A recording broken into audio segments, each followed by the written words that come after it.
Entrar em uma UTI, eu já tinha entrado, mas agora entrar em um local que você sabe que tem o seu inimigo lá, é uma sensação estranha. Nós vamos aqui acompanhar, nós vamos todos nos paramentar, a equipe da Santa Casa vai nos preparar e ali dentro é a UTI Covid. Depois também nós vamos passar pela enfermaria Covid, trazer um pouco mais de relato de tudo isso que os médicos estão vivendo, todo esse dia a dia da equipe médica.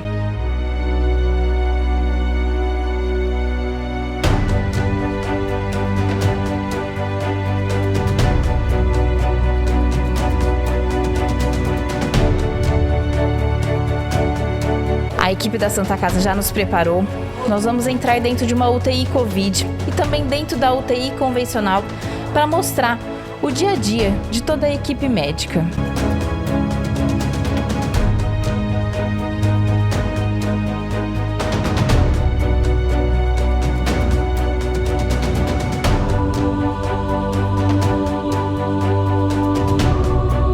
Olha, então aqui nós estamos na UTI Covid. Atualmente nós estamos com 16 leitos. Cada quarto, nós temos quartos com 3 leitos, quarto com 2 leitos e quartos com 1 leito. Está diferenciando, né? Quando o paciente é suspeito, quando ele já é confirmado. Há também uma divisão de pacientes masculinos e femininos. E somente quando não há possibilidade mesmo que necessita dessa vaga, então a gente faz a separação por biombos para estar dando prioridade para ceder a vaga para o paciente. Ô Gisele, quais os profissionais envolvidos em tudo isso dentro dessa UTI Covid?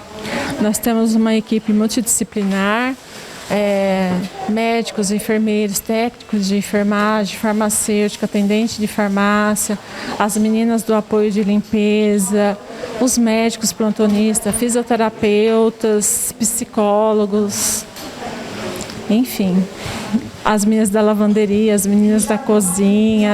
É uma equipe assim, multidisciplinar, é uma equipe assim que com todo a gente trabalha com a ajuda deles. Essa questão da higienização é crucial. Hoje a gente lida com um inimigo invisível, né? Como que funciona, quantas vezes por dia, até mesmo a troca de paciente, como que é aqui dentro da ala Covid?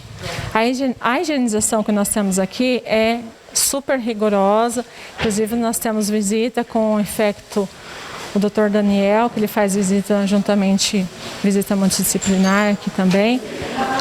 A questão da higienização, constantemente, que a gente fala limpeza concorrente com os pacientes, que é todos os horários, manhã, tarde, noite, que a gente pede para as meninas estar limpando para não ter o risco dos pacientes ter uma possibilidade de o paciente ser multiresistente a bactérias.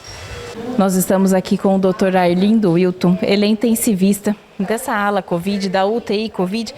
Eu queria te perguntar, doutor, a notícia de quando um paciente ele precisa ser entubado, isso assusta muito. Como que é a reação do paciente? O que você já viveu esses dias?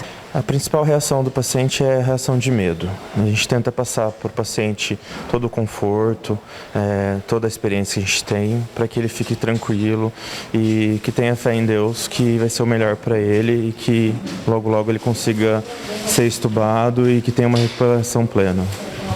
E hoje você é intensivista de uma UTI respiratória, assim que a gente pode chamar a gente popularmente costuma falar UTI Covid, mas aqui é uma UTI respiratória, né? Qual a diferença que você notou, a maior diferença na questão de tratamentos da UTI respiratória para as UTIs convencionais? Na verdade é uma doença nova, então todos os tratamentos são novos, né? A gente tem um protocolo que são os tratamentos que se mostram mais promissores, né? Mas são todos novos, né? Então não tem um tratamento específico, né? Cada região segue uma maneira, mas mesmo tendo os mais promissores, ainda é uma doença muito desconhecida. E por mais que a gente faça tudo, tem muitos pacientes que infelizmente não melhoram. O trabalho aqui é interminável e a luta é para salvar vidas.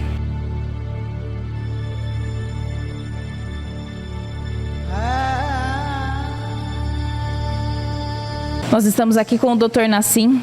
Agora viemos para a UTI convencional. Já passamos lá pela UTI Covid. Vamos fazer um bate-papo, doutor. Muito obrigada por considerar essa entrevista. Eu queria começar fazendo um relato de tudo isso que nós acabamos de sair de março. Março para nós, para Monte Alto, foi o pior mês da pandemia. O que mais te marcou de tudo isso? A gente vinha sofrendo aí há quase um ano, e no final do ano a gente tinha uma esperança de que esse ano ia começar diferente, com vacinação e tudo, e fomos surpreendidos aí por essas novas variantes e que acabou piorando muito a situação, né? Então a gente viu a coisa se intensificar, ficar mais dramático, a gente viu pacientes mais jovens serem acometidos, a gente viu o paciente com uma evolução bem mais rápida do que a gente estava acostumado. Então eles começam a apresentar sintomas, 2, 3 dias eles já estão em insuficiência respiratória e tendo que ser entubado muitas vezes. Então essa variante, principalmente essa P1, é muito agressiva e não poupando os jovens que estavam sendo mais poupados pelo outro vírus, né, o coronavírus aí comum. Então a gente viu isso uma piora no cenário, com casos mais graves, com muitos casos, aumentando casos aí sucessivamente e em toda a região aí, todo mundo entrando quase em colapso. Então foi um começo de ano, um março, um fevereiro aí bem dramático, bem intenso para todo mundo. O período de internação dos pacientes também mudou muito. A gente pode dizer que agora os pacientes, até todo o tratamento deles, até a recuperação, agora são de mais dias? Não, até não. O que a gente viu é que eles complicam mais rápido. Eles complicavam, eram mais devagar, 7º, 10º dia que eles iam apresentar complicações e talvez precisar de intubação, por exemplo. E agora a gente viu que eles complicam antes, 3 dias, às vezes com sintomas, ele já começa a piorar, já começa a apresentar dispneia, que é falta de ar. E às vezes 1, 2 dias ele já está precisando de ventilação mecânica, né? Agora o tempo de duração de tratamento continua longo, já era longo e continua longo, porque aí eles vão evoluindo com uma série de complicações, né? Então é insuficiência renal, eventos isquêmicos, eles fazem embolia pulmonar, eles fazem AVC, eles fazem infarto, eles fazem infecção secundária por bactéria. Então frequentemente eles vêm com vírus e acabam se infectando com uma bactéria e acabam fazendo infecções graves, secundárias. Então isso continua, os outros também tinham isso, só que agora, que eu falei, eles complicam mais rápido e ela é uma forma mais agressiva. Mais pacientes evoluem de uma forma muito ruim, com essas complicações mais frequentes do que era antes, do que a gente estava vendo antes. E recentemente a Santa Casa adquiriu um catéter de alto fluxo. Isso contribui muito na ajuda do tratamento dos pacientes? Contribuiu muito, tá? Tanto o helmet, que a gente fala que é um capacete para fazer ventilação não invasiva, quanto o catéter de alto fluxo, são terapias alternativas para a gente tentar ventilar esses pacientes. Então, o que a gente notou que depois que a gente começou a usar esses 2 dispositivos, nós conseguimos evitar muita intubação. A gente conseguiu fazer com que os pacientes passassem por aquele período maior de complicação, de inflamação, sem precisar ser entubado. Isso foi bastante nítido para a gente aí depois que a gente começou a usar esses dispositivos. E o catéter de alto fluxo, ele também ajuda não só para evitar a intubação, como quando o paciente é intubado e a gente vai extubar ele, tira ele, a gente muitas vezes tinha falha nessa extubação e o paciente acabava retornando para o tubo, retornando para a ventilação mecânica. Com alto fluxo a gente consegue muitas vezes não deixar que isso aconteça, que o paciente não precisa ser entubado novamente, que a gente dá mais tempo para esse pulmão dele ir se recuperando sem ele precisar de ventilação mecânica invasiva. Então esses dispositivos, não só aqui como em outras UTIs, eles realmente têm nos ajudado muito. É uma arma que a gente está tendo aí para conseguir lidar melhor com esses pacientes que evoluem mal. E a estrutura dos profissionais aqui? A gente está aqui dentro de uma UTI, a gente acompanha a quantidade de profissionais envolvidos durante todo esse tratamento. Como está a estrutura psicológica deles? O que você acompanha, esse dia a dia, esse desgaste, eu acho que podemos dizer assim, né? Isso também está sendo um grande problema. Todos que estão envolvidos na linha de frente estão fazendo um papel maravilhoso, estão se doando realmente, estão se arriscando em prol do próximo, mas o desgaste está realmente muito grande. A gente vê dia após dia colegas, enfermeiros, médicos, técnicos, de todas as que estão na linha de frente, realmente esgotados, física e mentalmente, porque é muita pressão, é paciente de um jovem, é paciente de tudo quanto é tipo de idade, e muita gente, então a gente está lidando com muita gente morrendo, então assim, realmente é um estresse muito grande, né, que todos estão passando. O pessoal está aguentando bravamente, falei, se arriscando, muitos sendo afastados e por se contaminar, mas está todo mundo firme aí nessa luta. Mas a população, a gente vê muitos colegas pedindo a população nos ajudar realmente a evitar aglomeração e tudo, porque nós estamos esgotados, nós estamos realmente trabalhando no limite, né? Então, um estresse assim que muita gente não faz ideia o que todos estão passando aí para a gente tentar salvar o maior número de vidas possíveis. Então a gente precisa realmente de ajuda, as pessoas têm que ajudar para que a gente possa diminuir essa quantidade de casos, para que a gente possa ir tratando os pacientes à medida que eles vão chegando, porque quando começa a chegar muito junto, a gente não tem como tratar, e é horrível alguém te pedir uma vaga de um paciente que está lá embaixo entubado, lá no PS, no pronto atendimento, e você não ter como fazer, entendeu? E os pacientes muitas vezes também não conseguem, demoram a conseguir vaga, às vezes chegam em condições críticas.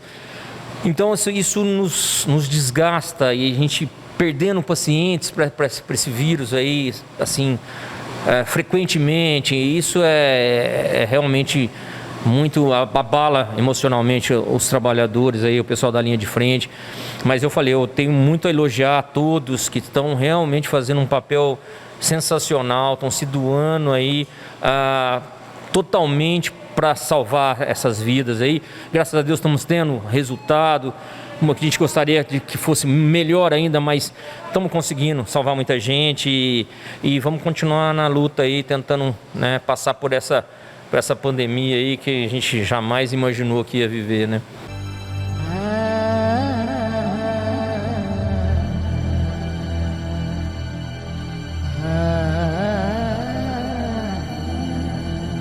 Nós estamos aqui com o Dr. Fauzi Haddad, membro do Comitê de Enfrentamento Covid aqui da Santa Casa.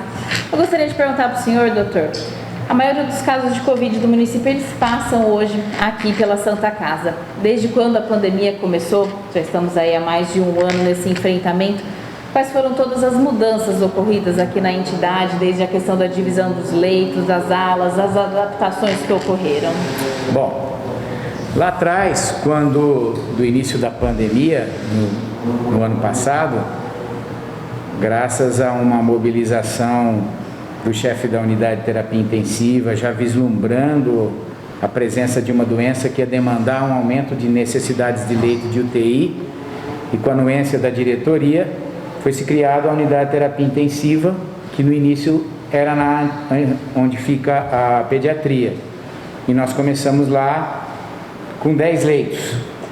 E a enfermaria optou-se por fechar o posto 3, que era a ala do SUS, e ficava-se a enfermaria com 14 leitos. Nessa fase, houve um grande destaque de Monte Alto recebendo pacientes de outras cidades, o que deixou a gente também muito orgulhoso, porque nós pudemos ajudar pessoas de outras cidades sem obviamente, haver suspensão de vagas para os pacientes da cidade. Nós não tínhamos um surto tão grande como o atual. Depois houve uma evolução, houve uma melhora da doença, mas nós não desmanchamos nada, mantivemos toda a estrutura. Foi quando chegou a segunda onda, que foi no início desse ano, onde havia uma perspectiva com essa nova cepa, de que a coisa ia vir de forma... E isso aconteceu. Nesse momento, imediatamente nós optamos por um crescimento da unidade de terapia intensiva, trouxemos ela para o posto 3, e aí o hospital comprou mais respiradores e hoje nós temos uma unidade de terapia intensiva com 16 leitos. E a enfermaria passou a ficar no local da unidade de terapia respiratória, que é a pediatria. A nossa perspectiva agora é tentar manter esses 16 leitos, né? A possibilidade de aumentar leitos hoje está muito difícil, por vários motivos. Nós não temos material humano, nós não temos medicamentos, insumos, eles estão limitados, né? A gente vive a cada dia a preocupação de que possa faltar um medicamento fundamental para o tratamento de um paciente. Então, é importante a população entender que nós temos que ter um crescimento da transmissão mais lento, né? O fato de se dar medidas de isolamento, etc., medidas comportamentais, que eu acho que são as mais importantes, uso de máscara, distanciamento, higienização de mãos, para que a gente possa ter uma vida relativamente normal, mas sem uma transmissão exacerbada. Porque quando muita gente está doente, uma boa parte desses indivíduos vão complicar. 80% dos indivíduos que vão ter Covid, e muito provavelmente nessa cepa nova, não vão ter doença grave. Mas você pensar que 20% vão ter doença mais sintomática e 5% vão precisar de uma unidade de terapia intensiva, 5% é uma porcentagem pequena, mas num número grande de indivíduos torna-se inviável, o sistema não consegue absorver esses pacientes. Em qualquer nível, tanto nos hospitais particulares, nos hospitais das clínicas e nas Santa Casas, a coisa vai lotar e nós não vamos ter estrutura física, humana e de insumos para manter esses indivíduos em tratamento intensivo. Os protocolos de atendimento de um paciente Covid, o que hoje se indica para um paciente tanto no tratamento domiciliar quanto os pacientes aqui tratando em enfermaria, em UTI? Então, o tratamento da doença, ela apresenta uma certa polêmica, não há um consenso. O que se sabe é que nós não temos um remédio específico para matar o Covid. Isso não foi criado. E se especula-se algumas medicações, mas todas, como a gente fala, off-label, ou seja, fora da bula. Então, tudo que é feito fora da bula, pode ser que funcione, pode ser que não. Então, assim, no meu conceito, o mais importante é diagnóstico rápido, isolamento rápido do indivíduo, para que esse indivíduo não transmita a doença rapidamente. O protocolo de tratamento inicial da doença é de acordo à intenção do que aquele médico que acompanha o paciente quer fazer. Eu acho que você discriminar X ou Y não é uma coisa muito adequada. Mas o que a gente vê hoje, que é muito importante, é tentar diagnosticar rápido e descobrir aqueles indivíduos que podem evoluir mal. Aqueles 5% que vão evoluir mal e que você tem que ficar mais atento para que esse indivíduo não chegue no hospital numa situação mais crítica. Então, existem alguns exames que podem ser feitos, que vão predizer a probabilidade de evolução ruim, né? Esses exames são exames que vão ver a reação inflamatória do indivíduo, porque essa doença, ela tem duas fases. A primeira semana da doença é a semana da gripe, da doença viral pulmonar, parecida com uma gripe. Então, alguns podem só dar dipirona, outros podem dar algum outro antiviral que lhe convier, ou vitaminas, etc., mas a evolução é muito parecida. O grande diferencial é a partir da segunda semana do 10º dia, onde vem a reação inflamatória. O que é uma reação inflamatória? O indivíduo, com a sua genética, resolve reagir de forma violentíssima àquele vírus, e essa reação provoca alterações nos vasos do pulmão. Essas alterações, que são microtromboses, fazem com que o pulmão não consiga trocar oxigênio. É quando o indivíduo desenvolve uma insuficiência respiratória.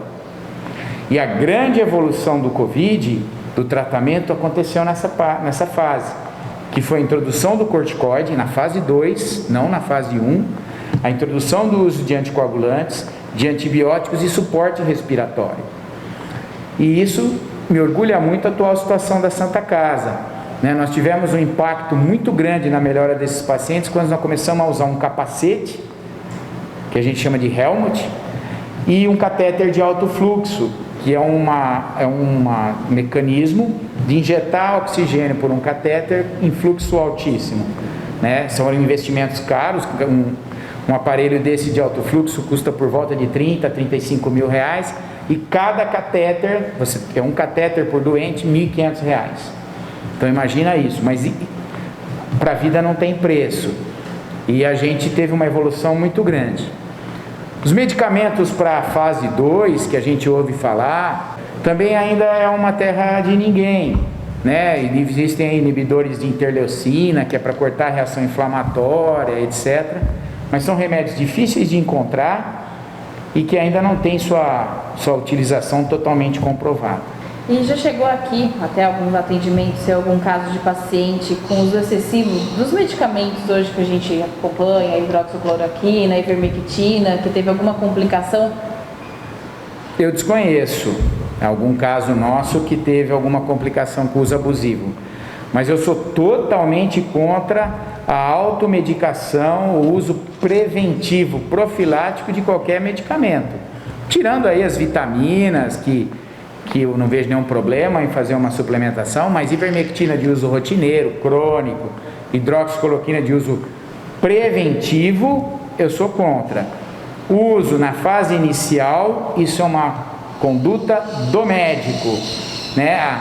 A medicina tem inúmeras histórias de medicamentos que foram utilizados e ainda são utilizados. Isso é uma comprovação científica com nível elevado de confiança. Nesses dias, nesses piores dias que nós vivemos aí, sabemos que março foi o pior mês da pandemia, já teve que escolher qual paciente atender primeiro?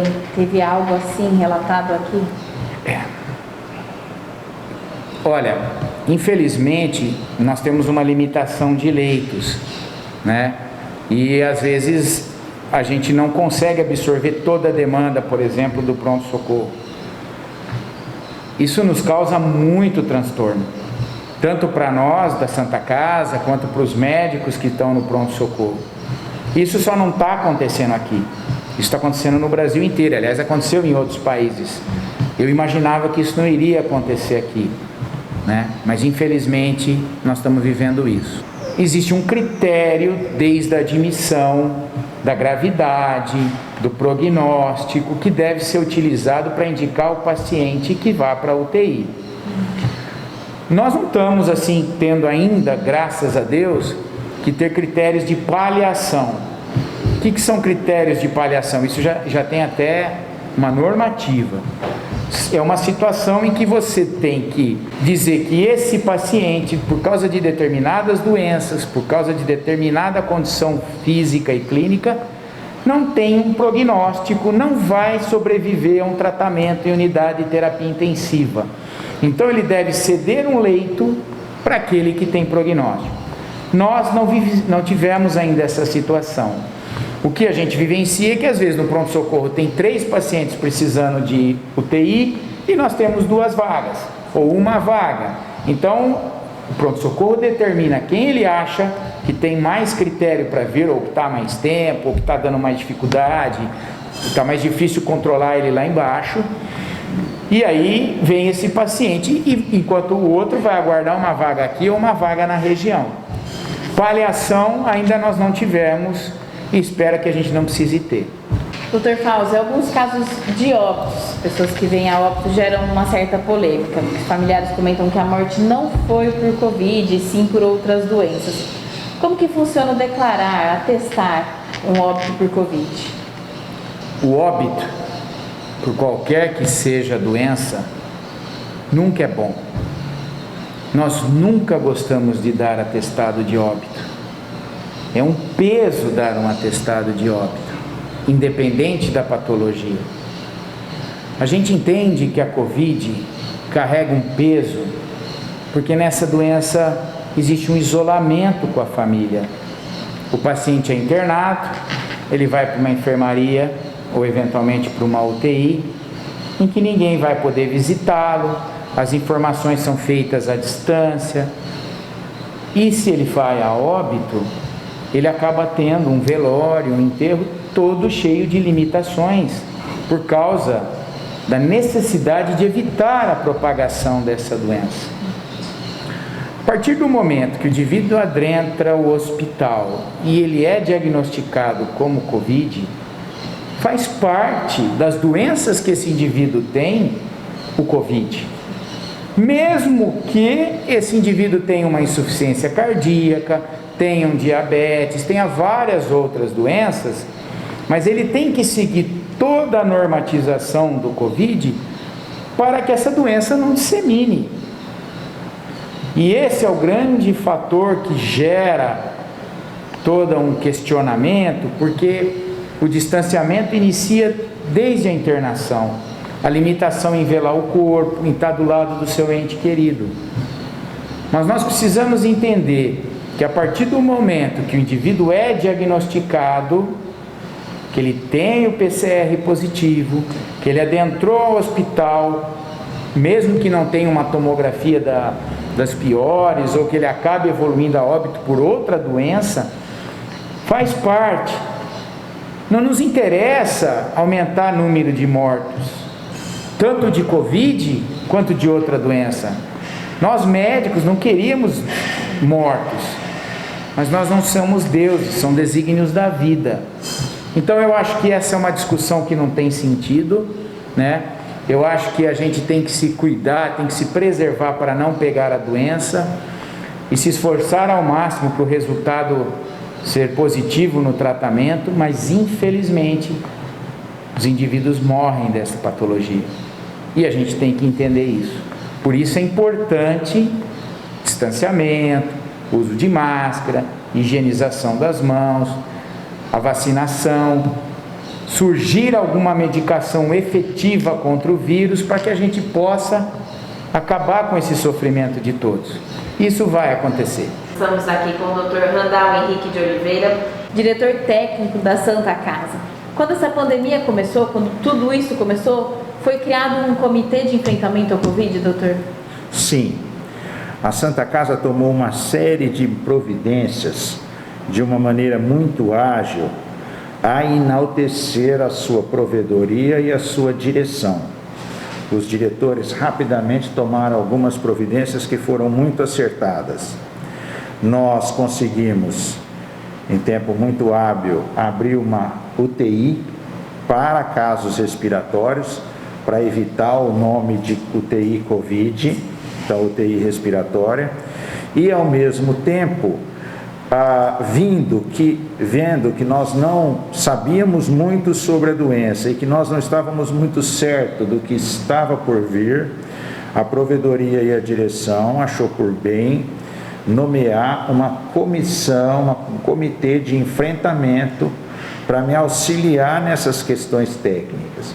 Uma vez que o hospital continua sendo a referência SUS da cidade, o hospital e o seu convênio tem um número elevado de vidas que cuida na cidade como um hospital geral de porte intermediário. Então, as outras moléstias continuam acontecendo, as outras questões na medicina do dia a dia, elas permanecem acontecendo. Então, foi como tentar calibrar o pneu do carro com ele andando.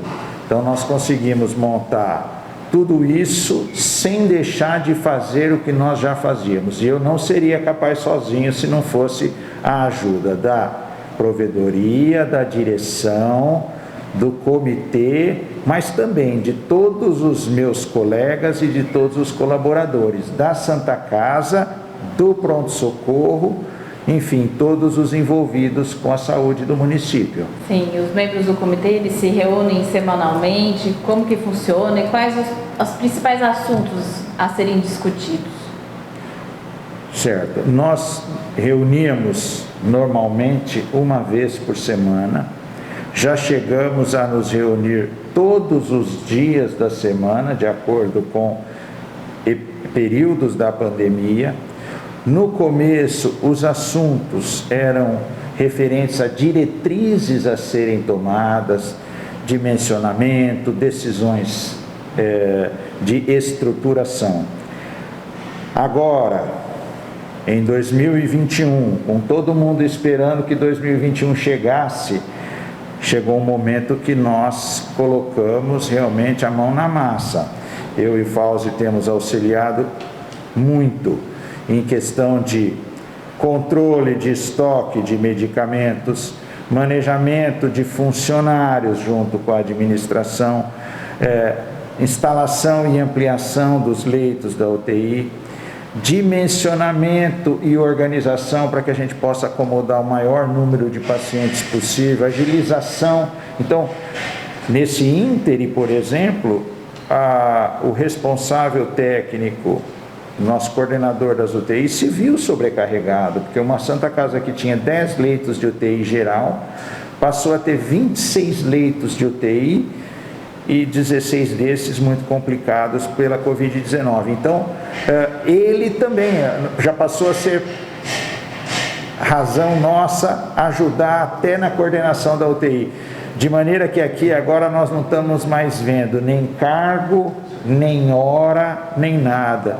Nós estamos arregaçando as mangas e fazendo o melhor que nós podemos com aquilo que nós temos. Sim, eu até ia fazer essa pergunta, né? A estrutura psicológica dos profissionais, como o senhor analisa hoje de uma maneira geral de todas as áreas aqui do hospital? A estrutura psicológica dos profissionais de saúde frente a uma pandemia é brasileira.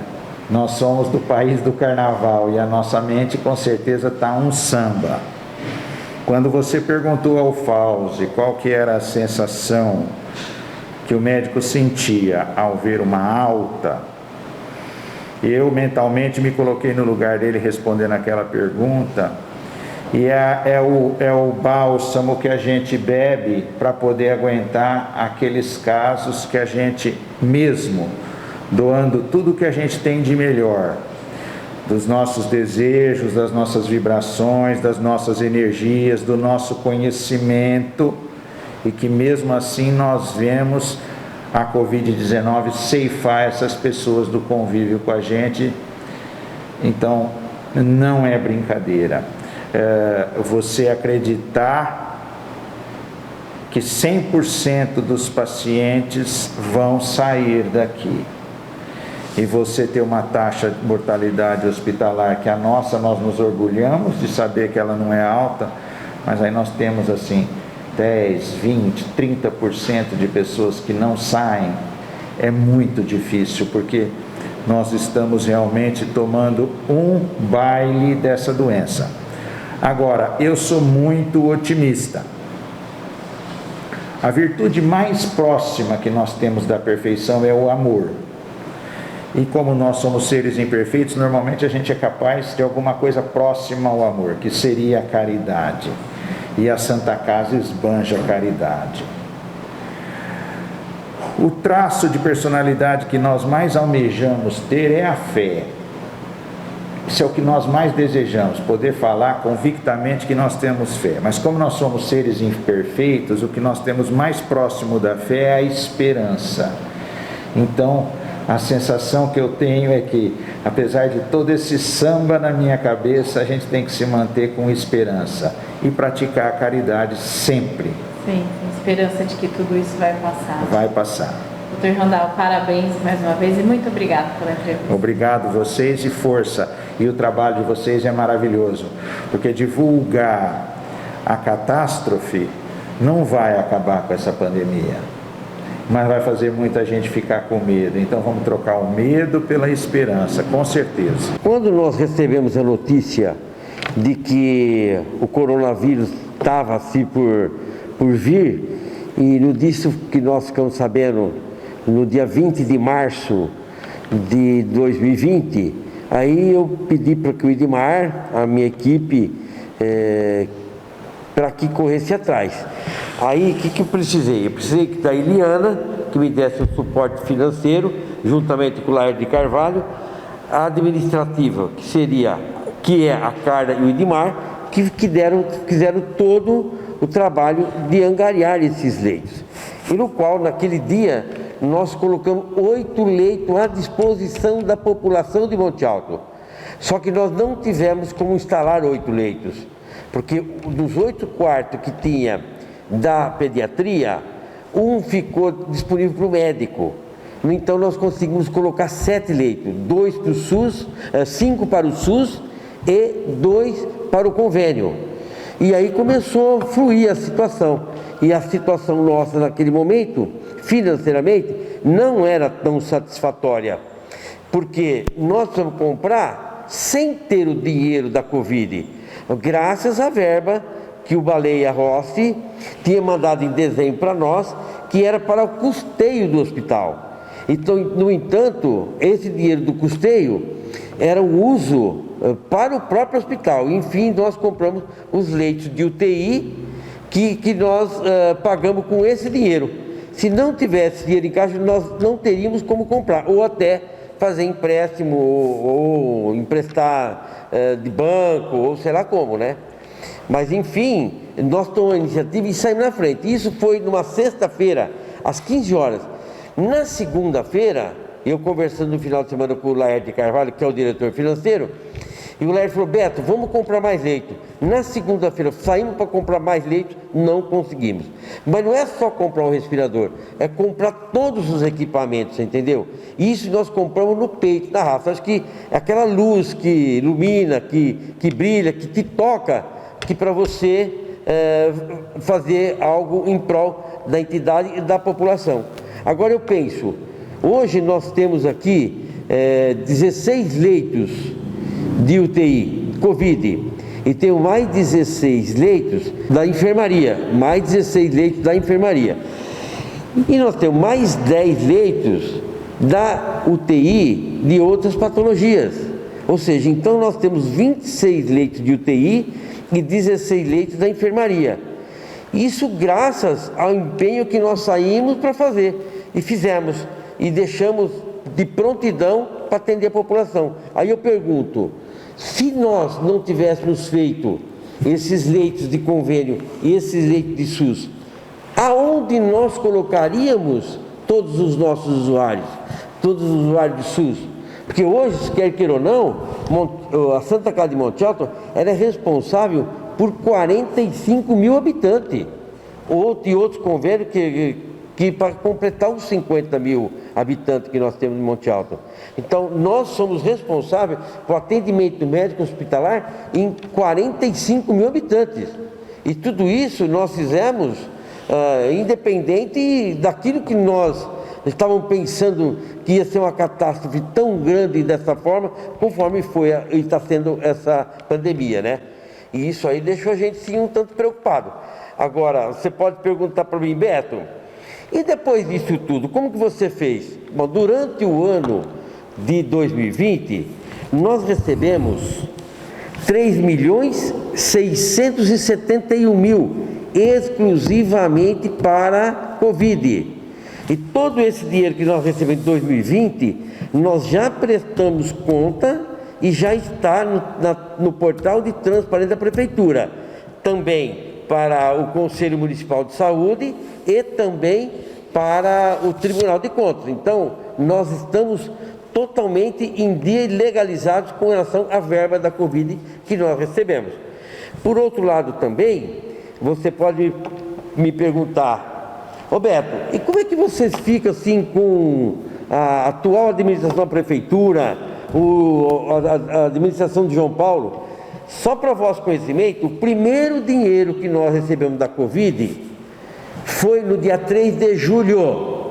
E também eu entrei em contato com a prefeita, Maria Helena, Dr. Joaquim, que é o vice, e também com a IECO, da possibilidade de eles arrumarem mais 2 leitos completos para nós colocarmos na UTI, que nós ficaríamos com 18 leitos, que 10 nós já montamos. E hoje, disponível para o SUS, tem apenas 8, quando que, na verdade, nós pretendemos ter mais leitos. E esses leitos homologados são em número de 8 leitos.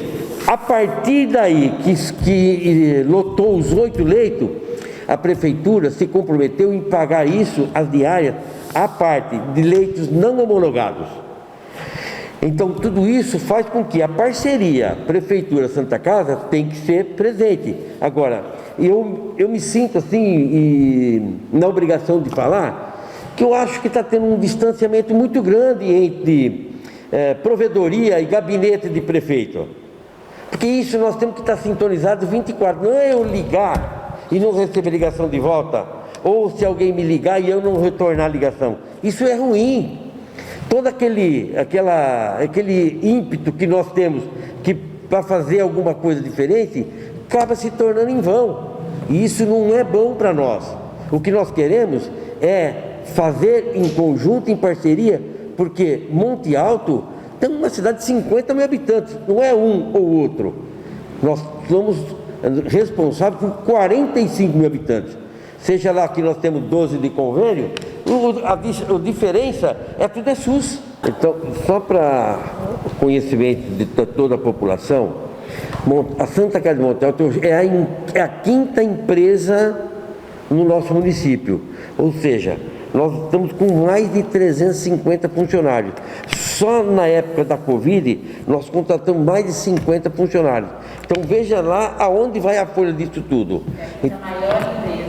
Da quinta maior empresa, isso mesmo. Então, se você analisar friamente, a Santa Casa, nós teríamos que ter o provedor 24 horas, ou seja, tem 24 horas fora do espaço físico da Santa Casa. Mas nós estamos ligados sábado, domingo, feriado. Todos os dias eu tenho contato com o Laerte, com o Fauzi, com o Randall, com o Edmar, com a Eliana. A Eliana é a da contabilidade. É por aqui que entra o dinheiro. É por aqui que vai ser prestada a conta, porque se fizer uma prestação de conta errada, o prejudicado nessa história toda é o provedor. Porque, quer queira ou não, a responsabilidade minha com relação à Santa Casa é com meus bens particulares. Eu não estou aqui para perder meus bens, eu estou aqui para batalhar e dar a minha participação, e que nenhum diretor aqui tem salário. Agora, tudo isso que a gente está falando, a nossa equipe médica é fantástica. Os nossos médicos são arrojados, determinados, eles não dão trégua.